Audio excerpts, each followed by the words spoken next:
Next story I wanted to talk about is Greg Locke. He famously accused 6 people in his church of being witches. We got first and last names of 6 witches that are in our church. And you know what's strange? 3 of you are in this room right now. You so much as cough wrong and I'll expose you in front of everybody in this tent, you stinking witch. And your little dog too. You're out, witch. I released a video about it when it happened on my podcast channel, Telltale Fireside Chat. Well, as it turns out, guess what? The witches have spoken. They've come out and told their side of the story. So I wanted to listen. This was not easy to find, by the way. Hemant Mehta broke this story about the witches, I believe, originally back in February of 2022. And I think it was Hemant Mehta that found the witches speaking out also. They went on this guy's YouTube channel and Facebook stream, the MC Files. Guy's name is Christopher McDonald, I think. They went on his stream. And like I said, I think that's where I ended up finding the live stream. But it was like an hour and a half long, and these 2 people were explaining the whole situation beginning to end. Their affiliation with Greg Locke, why he called them witches, and the whole 9 yards. So I'll tell you what, we'll start out by listening to Greg Locke call out the witches in church. And then we'll listen to their side of the story, the witches' side.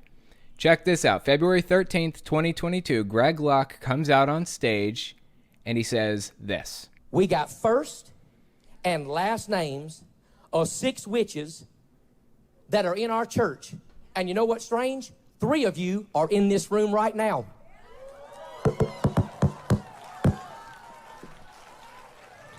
3 of you in the room right now. You better look in my eyeballs. We ain't afraid of you, you stinking witch. You devil-worshiping Satanist witch. We cast you out in the name of Jesus Christ. We break your spells. We break your curse. We got your first name. We got your last name. We even got an address for one of you. That's a veiled threat at best, right? He's basically telling these people, we don't want you at this church anymore, if they were ever like long-term members or whatever. And he's willing to tell people their address or whatever if they don't do exactly what he says. That's incredibly concerning. Let's keep listening. You so much as cough wrong and I'll expose you in front of everybody in this tent, you stinking witch. You were sent to this church to destroy us. You were sent to this church to lure us in. You were sent to this church to cast spell. Listen, some of you been sick because you befriended that witch. 2 of you in my wife's ladies' Bible study, and you know who you are, and we gonna ask you to get out, or I'll expose you in front of everybody. We got all 6 of their names. All 6 of them. 2 of them had already been confirmed before that thing ever even said it. Before that thing ever even said it. FYI, Greg Locke is claiming that a demon told him the names of witches in his church, and he believed the demon. That's how he came to the conclusion that he needed to call them out publicly in front of the entire church. First and last name. This chick is new to our church and don't know none of you. So you got a choice. You can leave with your spells all by yourself. Or I'll show up next Sunday with a stage full of brooms. And I'll give you one, and I'll fly your tail up out of this place in the name of Jesus, but we ain't playing your spell-casting, witchcraft, nonsense, sage-burning games. Everybody okay? The witches are like, nope. And your little dog, too. You're out, witch. Okay, that last part was significant. It was relevant, and I'll explain why in a second. So these are the 2 supposed witches on the left, Gina Guy and Brian Warren, okay, Truth and Love Ministries. They went on this guy's Facebook stream. He does all kinds of streams, Facebook and YouTube and so on and so forth. He's also on Telegram. Christopher McDonald. The stream is called the MC Files, and he has some real humdingers of guests on there sometimes. He gets some real concerning people on. The guy is full-blown Q, full-blown evangelical wingnut type of person. So he has these people on, Gina Guy and Brian Warren, and they are the 2 witches. Greg Locke said that there were 6 of them and that he heard it from a demon. It was all made up. There were two people that he actually accused of being witches. These are the two people he was talking about when he accused them. Later, in a clip that we're going to see in a little while, Greg Locke specifically names them as the witches. He names them personally as the people that he was talking about, the witches that infiltrated the church. These are the two witches. This was an 1.5 hour long live stream that these people did, and I watched the entire thing, and I split it into probably 10 different pieces, like 10 different clips of all different sorts. They described how they came to know Greg Locke. They described the relationship that they had with him and all kinds of other stuff. I don't think I included this clip in my original compilation, so let me show you this one. This is how their coming out story started. This is how the live stream with Christopher McDonald started. Watch this. And a good Wednesday afternoon, everybody. Chris McDonald with you on this Wednesday, the 16th day of March, 2022. And we're very honored this afternoon to have Gina and Brian Warren, Mr. Unbreakable. I see Gina in the room. Where is Mr. Unbreakable at, Miss Warren? Where is he? Oh. You see him in the corner just now? Take another look at this. He kind of like squeezed a bottle of powder or whatever. Watch this again. Where is he? Oh. Where are you, honey? Where'd you go? Where'd you go? Where is he at? Where is he? Are you joking? Thankful I had the address and I brought the little dog with me too. And your little dog, too. You're out, witch.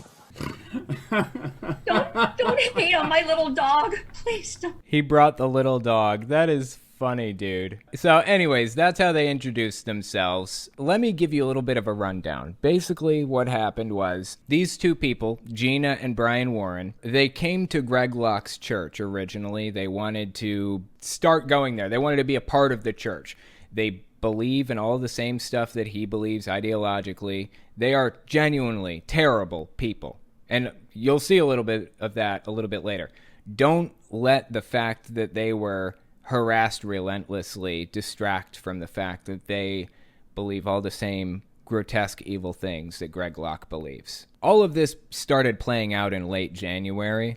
They were there at the church for 7 months, I believe. I forget exactly how long they said. 5 to 7 months. That's how long they were at the church. And as time goes on, they start getting closer to Greg Locke, and he asks Brian and Gina to be security guards for them.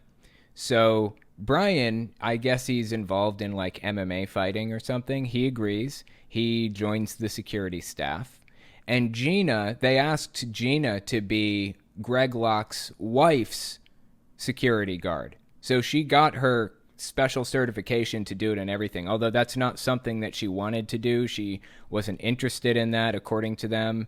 She didn't feel like it was really her thing, but she decided to do it anyways because she trains with her husband in MMA and stuff like that. Although she doesn't fight, she still trains with him. And they were Greg Locke and his wife's personal trainers. Like, they were helping them lift weights and all of that other stuff. So they were on the security team for a while. I think they were part of the church for 7 months, and they were on the security team for 5 months, I believe. So time goes on. They're perfectly friendly with Greg. In fact, Greg even went to, I believe, Gina's birthday party. They invited Greg to go out to eat with them for her birthday. And he did. He went out to eat with them. There's video of it. Anyways, point is, they were really, really close with Greg Locke. And then seemingly out of nowhere, things just kind of go completely nuts. They go right off the rails. So what happened exactly? Listen to their description of what happened. This live stream came out March 16th, 2022. On 11/14, I have them over and prepare an awesome meal. And, it's a little, I've been doing this like since I was 22 years old, but, you're praying over Greg Locke. You want to make sure that you're hearing from the Lord. So they were friends at this point, right, is what they're describing here. Greg Locke and Gina and Brian Warren, they were all really close friends. So I had prayed and I fasted, and I got a word out of Judges chapter 7 for them. Gina also fancies herself a prophet. She believes that she is a prophet and bestows prophetic whatever upon people and can tell them secrets that God tells her, blah, blah, blah. So Greg Locke was using her as like his prophet of God or whatever. So I had prayed and I fasted, and I got a word out of Judges chapter 7 for them. And basically it talked about it's your final cut. There's things are going to be, people are going to be removed from your church. You already went through a big cut with his divorce, blah, blah, blah. There's going to be another final one. You've got staff that are with you. There's people need to go. And I looked at him, I was pretty nervous. And he said, Gina, I receive everything you're saying. Please just tell me what you're getting. I'm good. I receive it. So I was at liberty to go ahead and prophesy from Judges chapter 7 with him. I had gone ahead and printed everything out for them. They specifically asked, Gina, would you pray for the gift of tongues for us? Absolutely. Of course. So we prayed. They heard me in the privacy of my own home, praying in tongues over them. I wasn't chanting. They received all of it. So that's her description of what happened. The night that things start really going off the rails. In a minute, we're going to watch this clip of Greg Locke describing that night very differently, okay? What she just said was basically Greg asked her to pray in tongues over him, to prophesy for him, and all this other stuff, right? On February 6th, Greg Locke comes out to the church and names them personally as the witches that he was referring to. Oh, and by the way, I think I have a reason for why everything played out the way that it did, and I'll give you the reason in a minute. For now, I just want to lay out the foundation of the story. Let's listen to this clip. Sometimes you got to let people reveal themselves for who they are. And I'm not talking about just people that have little problems or a little skiffle. I'm talking about people that are involved in full-blown divination. Full-blown spirit of witchcraft. They've been reaching out to you, talking about how low down, sorry, and good for nothing we are, but we've been nothing but good. So I ain't got nothing to hide, so that's why I drop names sometimes. He knows that it's wrong to drop names, especially with a platform as big as the one that he has. He is genuinely putting these people in danger by naming them like this. First of all, he's an extremist, and everybody else in his church is an extremist, and he knows that. He is genuinely putting people's lives in danger by doing this. That's why he had to give us that little veiled justification before he did it. That's why I drop names sometimes. If you have ever been prayed over, had hands laid on you by Brian and Gina Warren, you are under a curse of witchcraft. Some of you got curses that have been spoken over you because... This is the same video, by the way. It just switched camera angles. I know it seemed like it was kind of an abrupt change. It's the same clip. Some of you got curses that have been spoken over you because she prayed over you. You ought to break that curse off in the name of Jesus. She's a witch. I'm telling you, I could tell you 10 lies that this church has been told by that woman and her husband. Lies. Lies about her past, lies about her ministry, lies. You say, why would you take time? Because they took almost a year to sow curses and witchcraft into this church. Let me just set the record straight. According to Gina, they didn't sow discord or spend a year infiltrating or whatever else. They were there for a total of 7 months, I believe, and heavily involved in like the security of the church and stuff for 5 months. And I honestly didn't see any sign that they were trying to sow problems or whatever. Aside from maybe pointing out, as Gina said, that there were problems on their security staff, I didn't get the impression that they were like, you know, trying to destroy the church or something. And we expose that demonistic nonsense for what it is. I know some of you getting nervous, scratching your head, folding your arms. You got heartburn, headache. That's just that spirit of divination she called over you that's getting angry inside of you. You can get mad all you want. You can get pissed off all you want. You can get... Did he just swear? Oh my God, dude. This guy is not, I mean, he's a pastor. He's not supposed to swear. You can get mad all you want. You can get pissed off all you want. You can get upset all you... You got the wrong one. I'm telling you right now, in the name of Jesus, we cast out the spirit of divination. We cast out them curses and that witchcraft that's been spoken over this church. She gave me and my wife some jars, had some stuff inside, said, don't open it till it's time. We'll all break them together. That's a witch's coven's what that is. That's evil. Quit playing games with devils. Yeah, this is an important part. Now pay attention here. He says, she gave me and my wife some jars and said, don't, what was it? Inside said, don't open it till it's time. We'll all break them together. Okay, that's relevant, and she explains that in a minute. So that was Greg Locke just directly calling out Gina and Brian Warren by name and telling his church that they're witches. So what was Gina's response to that? I will let her give her her version of events here. Listen to this. Here's the jar I'd like to present that I told them, please don't ever, as I'm showing this, I'd like your viewers, please don't look inside, because don't look inside, okay? I'm gonna look inside. Okay, here we go. Because it's transparent. It's just a jar. Don't look inside. It's it's glass. You can see inside. That's her point. Okay. Okay, here we go. And on the front, it says, I know we're making light of it, but when we have families, we got death threats. When you say that I passed something, this is horrendous. Yeah, I absolutely 100% understand what it's like to be targeted by an extremist group like that. I was targeted too last year by extremist groups. Come to think of it, it was your group that targeted me like that. I mean, it wasn't them specifically. It was Trump extremists that were targeting me, people who believe that prayer belongs in school. But, I digress. Okay, I don't believe that anybody should be targeted like that. Just put that on record. Let's keep listening. So Judges 720, Brian. So let's go ahead and open the jar. And we got 4 of them. I went to Walmart that day when I knew they were coming. And I got 4 little glass jars. And I put a piece of paper in it.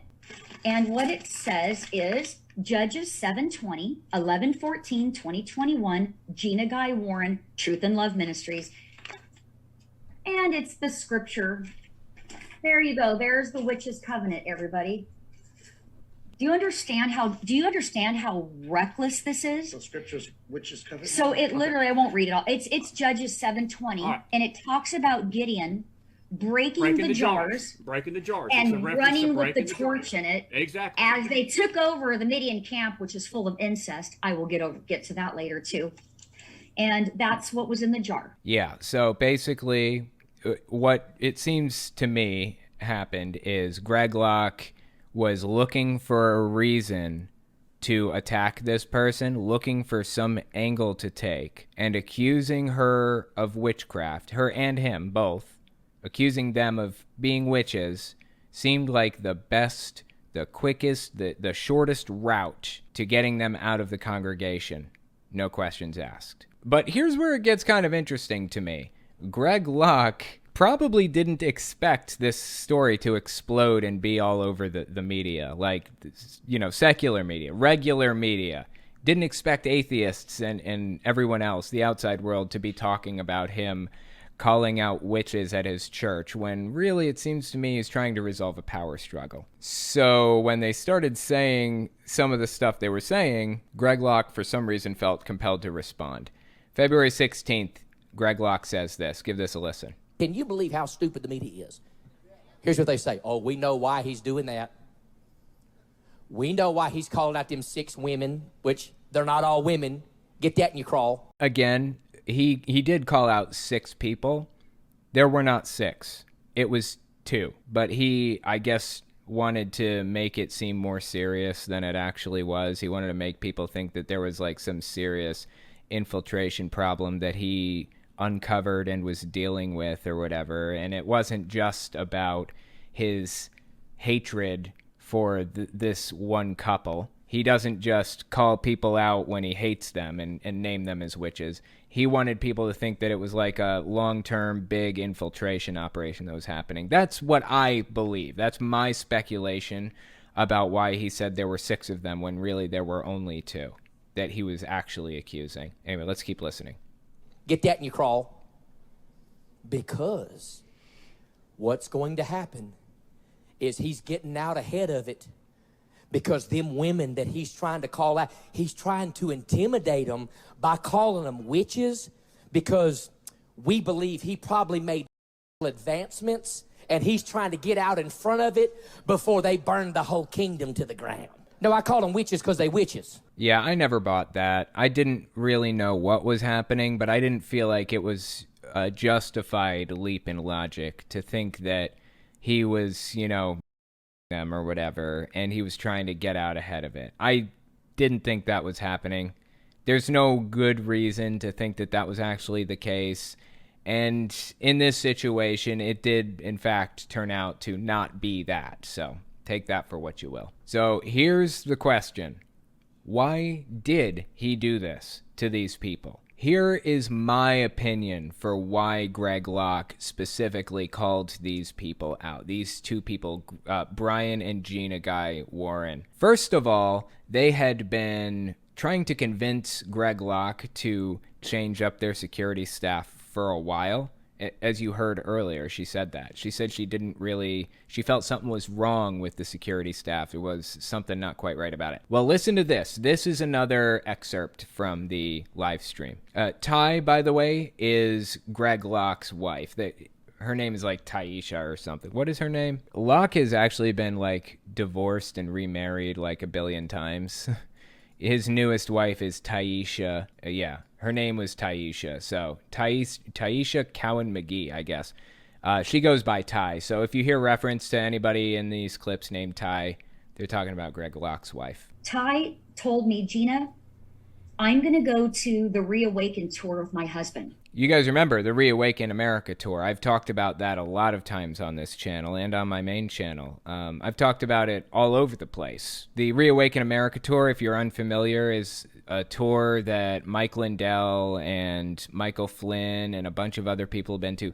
Jim Brewer went to it, did this whole comedy routine there. Clay Clark runs it. A lot of really high-profile right-wing extremist types, conspiracy theorists, people like that. So, and then of course Greg Locke. Greg Locke spoke at one of the Reawaken America tour conferences or whatever. So keep listening. And I said, and just so everybody knows, if you understand what the acronym is for Reawaken Tour, it's RAT. Okay, well actually it's Reawaken America Tour. So that's RAAT, not just RAT, but I digress, I digress. This is what people like this do. She is naturally in a conspiracy mindset. She is in an extremist brand of Christianity and has been for a really long time. And they look for all these little symbols and signs and all this other stuff everywhere they can find it. They're looking all over for it. So that the moment they see something that they think is like some symbol, the moment that their pattern recognition software misfires, they're looking for it because they want to find some way to fit it into their theology. That's what's happening here. I mean, I don't like Reawaken America Tour. I don't like Greg Locke. I don't like these people either because they're actually really not that good. Honestly, terrible people in many ways. You'll see why in a minute, or you'll see why even more in a minute if you haven't already picked up on that. But I have to point out the faulty pattern recognition software misfiring here. Tour, it's RAT. Okay. And the Rat Pack is a group of informal entertainers. So they went to the Patriot thing or whatever, the Rat Trap, or what do we call it, the Rat Pack. So when they were going to that, I told Ty, I'm going to pray and fast for you. She said, I'm going to go because I need to see this for myself. I need to see, what's going on.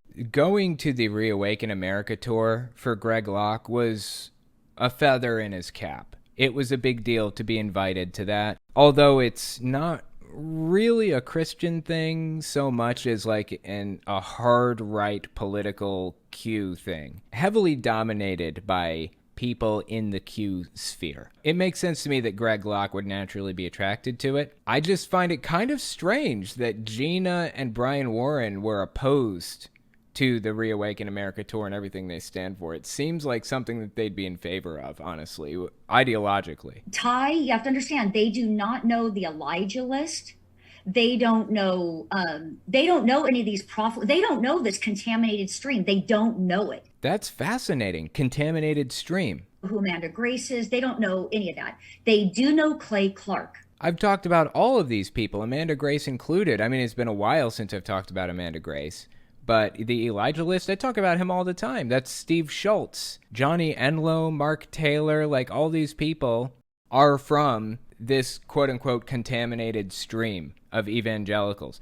They are like the linchpin between Q and Christianity in a lot of ways, like a lot of these people are. So I find it so interesting that she's like dead set against these people, against these groups. Clay Clark, as she said at the end there. Oh, Clay Clark. Clay Clark is like the organizer for the Reawaken America tour. Eric Trump has now joined the tour. And what that does, by Eric joining the tour, what that does is that brings people to the events that maybe think shows like yours and mine are crazy shows, because we share so much truth, Pete. You know, on our show, your show, Pete, is basically the show that covers the stuff that Fox News will not touch. I mean, anything that Fox News won't touch or Newsmax won't touch, that's what you cover. It's called The Truth.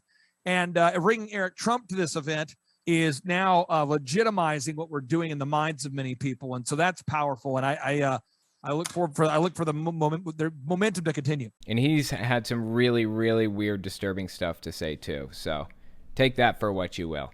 But let's keep listening. They do know Clay Clark, and I'm going to get to that in a second. And General Flynn, I will get to that in a minute. So she says, I'm going to go ahead and go. And so that day when she called me, she said, something really strange happened. I said, what? She said, I was at this place, and the woman started talking about somebody called Amanda Grace. And she says, I said, oh my God, don't listen to her. She's a witch. And she said, Ty said on the phone to me, I could not believe that came out of my mouth. She said, so I ran home and searched on YouTube to see who this Amanda Grace is. Again, I'm going to reiterate, if anybody wants to cut this and try to splice and dice this video, Ty told me that when she turned on the YouTube video, she said the Holy Spirit said, turn it off quickly. It's a demonic portal. So what she's saying here is she's explicitly naming people and condemning them as witches. Amanda Grace, Steve Schultz, Elijah List related people. Elijah List, by the way, has 400,000 followers on Facebook, I believe. And Steve Schultz of the Elijah List has Johnny Enlow and a bunch of other people on all the time. Let's keep listening. I said, well, Ty, what are you going to do about this? Your husband does these Reawaken tours, and he's on the platform with all of these people. And she said, listen, Gina, my husband pastors Clay Clark, and he pastors General Flynn. He's a pastor to them. Well, who am I to question that? I'm not. Wow.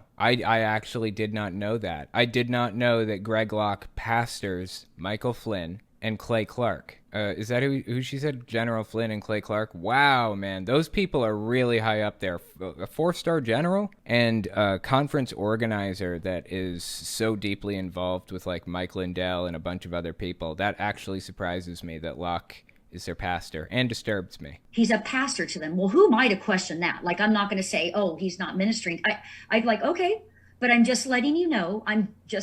Please be careful. My husband said the same thing. So if it isn't clear yet why I believe that Greg Locke decided to call them out by name, the reason is because I think they were saying things that Greg Locke didn't like, that he didn't want to hear. Greg Locke didn't want them to call out the Reawaken America tour and say, we don't think that it's right, we don't think it's good, there are people there that are bad, blah, blah, blah. Greg Locke didn't want them to come in and say, we think your security is bad, they're not helpful, they're not doing the right thing, you need to fix this in some way. He felt like they were making waves that he didn't want them to make, and I feel like it got to a point where he was so completely fed up with everything that they were doing, with all the suggestions they were giving and everything, that he just decided to throw it all out the window and call them witches so that they would be totally excised from the church.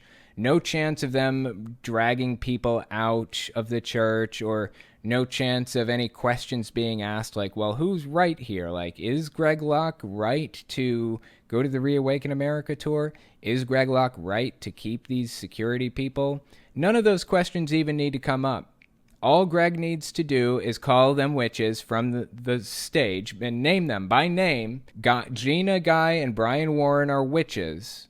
All he has to do is that, make a big deal out of it, and nobody in the church will talk to them anymore. Effectively getting his church to shun them because he didn't want to deal with the power struggle. That's basically what happened, I believe. You have all of the pertinent information to kind of make your own deductions from this whole situation. That's what I drew from it. That's what I'm pulling from it. And if that doesn't convince you, let me show you another example of Greg Locke dealing with a power struggle in his church. Mid-September 2021. Check this one out. We got some people under this tent right now. You have the hardest time keeping your mouth shut about your church. I believe that this was before Gina and Brian even showed up to the church, or it was before that there was any kind of conflict between them. So it's not about Gina and Brian. This is just a totally separate power struggle that was happening at the time. So I'm going to sit here for about 15 seconds and just give you a chance to leave anytime you want to. Because we need your seat anyhow, you complaining, judgmental Pharisee. You can leave anytime you want to. I'm just going to sit here for a minute and let you walk out. If you can call me out behind closed doors, why don't you be man enough, put on your big boy pants, stand up and walk out right now in front of everybody, you coward. Woo! I'm about fired up this morning. Turn this microphone up. I'm fired up. Yeah, that's how Greg Locke deals with conflict in his church, just like that. Fired from the church staff. Yeah, okay, let's try this one. This might be the clip I was looking for. Turn this microphone up. I'm about fired up. That's how he said it, right? I'm about fired up. With the little pop at the end there. I'm about fired up. This microphone up. I'm fired up. Oh, sorry, it wasn't a pop. It was a like that. Okay, listen to this clip. I believe this is the clip that I was looking for. It should add a little bit of context to the conflict that Gina and Brian had with the security staff and with Greg Locke more generally. This is, for context, she's talking to Greg Locke's wife right now. Greg Locke's wife was talking about some of the issues that they're having in the church. One of which was the video that Greg Locke put out about autism. Are you telling me my kid's possessed? No, I'm telling you, your kid could be demonized and attacked, but your doctor calls it autism. Greg Locke's wife was talking about some of the issues that they're having in the church. And she said, yeah, and I know a lot of people are complaining about you guys too. I'm like, well, we come here, we've been coming for 5 months. We want you to know your staff doesn't even talk to us. Do you know the people that are on your team? We're here for protecting you. They see us videoing. They see us with us working out. How come your staff doesn't even say hello? So obviously they were having like conflict, or their staff was kind of pre-shunning them. They really didn't like Gina and Brian Warren for one reason or another. And how come you've got a homosexual spirit with one of these guys? You realize that. So I told him. I wanted you guys to hear that one line specifically because I don't want you to view these people as victims. Though they are victims, but they're also terrible people in their own right. They're terrible people. And how come you've got a homosexual spirit with one of these guys? You realize that. So I told him. Don't forget who these people are and what they believe and why they were at Greg Locke's church in the first place, because they believe like he does. 48 hours later, we were a witch and we were fired. You tell me what happened. Yeah, I mean, that's the situation. That's where we're at. In my opinion, I think Greg Locke was kind of sick of the waves that they were making and wanted a quick and easy way to shun them, basically. He wanted an easy way to make the church shun these people. And he found his quick and easy way. To call them witches, to name specific events that he could kind of twist in his favor to make them look like witches. In my opinion, I don't think they did anything to even imply the possibility that they were witches in any way. It was just Greg looking for an easy out to fire them and shun them from the church. And it seems to have worked. Again, like, this is another thing that I didn't play, but it was in the live stream. She said, Gina Warren said, there are steps in the Bible that, like, you're supposed to take if there's some issue in the church. Like, for example, if there's a witch, you sit down with the witch one-on-one, or sit down with the person one-on-one. You try to resolve it. If you can't do that, you sit down with them two-on-one. If you can't resolve it, then you expose them to the congregation. Based on some verse in the book of Matthew, I think, is what she's saying. Jehovah's Witnesses follow something similar, the two-witness rule. And she's right. I mean, the Bible does outline that, and Greg Locke didn't follow that at all. In fact, according to her accounts, which, again, I didn't play the clip for this, it was just in the live stream, according to what she said, Greg Locke never even communicated with them, never even told them to leave. It was his head of security called them and said, "You're fired. Don't ever show your face at the church again." And then Greg Locke just ghosted them. Next thing they heard from Greg Locke, it was him at his lectern, like on stage, calling them out by name, saying they were witches and stuff. Sheeny Dono, I think. I'd like to know what is Locke's distinction between divine revelation and divination witchcraft, both of which are foreseeing future events through supernatural means. There is no difference except who the information's coming from. That's it. One's coming from God, one's coming from Satan, pretty much. There really is no difference. And that's why it was so easy to name these people as witches, because they were doing the things that witches do. It's just they were doing it in God's name rather than Satan's name. He can just sit there and claim, oh, actually they were just doing it in Satan's name. Simple as that. And no evidence needed, because they are already claiming to divine information from the supernatural, right? Greg Locke says that they're getting it from Satan, and he's the pastor of the church. Done. You know? Absolutely disturbing to have somebody that unhinged in that position of power.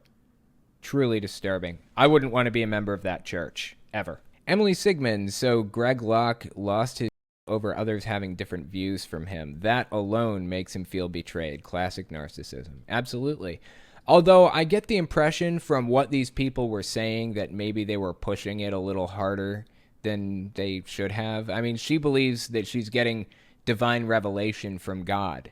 And Greg Locke is obligated to listen because this is from God. I think that's probably what it was.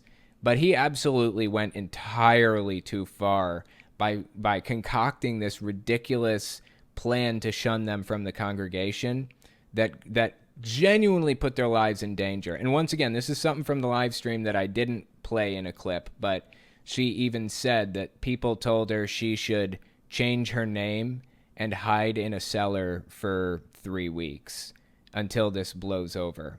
I mean, those were the words that she said. And I absolutely understand that drive, that desire to do something like that. I've been there, for real.